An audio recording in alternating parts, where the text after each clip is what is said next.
Welcome to Samba Samba. Enjoy the video. In this video, I will explain how to fix Hill Start Assist not available in your Ford Focus. First, let's understand what Hill Start Assist does. It's designed to prevent your car from rolling backward on a hill when you release the brake pedal. When you see the not available message, it means the system isn't functioning. This can be due to several reasons, often related to sensors or your vehicle's power supply. A common culprit for many electronic warnings, including Hill Start Assist, is a weak or failing battery. Make sure your car battery is fully charged and in good condition. If your battery voltage is low, the system might disable non-essential features. Also, it's wise to check your alternator to ensure it's properly charging the battery while the engine is running. Next, let's look at the sensors.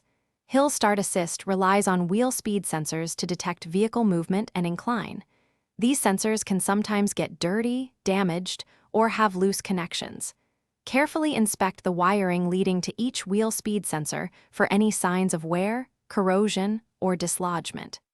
Cleaning the sensor area can often resolve minor issues. Sometimes, a simple system reset can clear the error. You can try disconnecting your car's battery for about 15 minutes, then reconnecting it. After this, drive your Ford Focus for a short period to allow the system to recalibrate.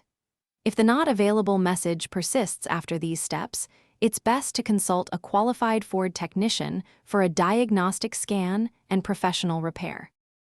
Thanks for watching. Consider subscribing if we helped you.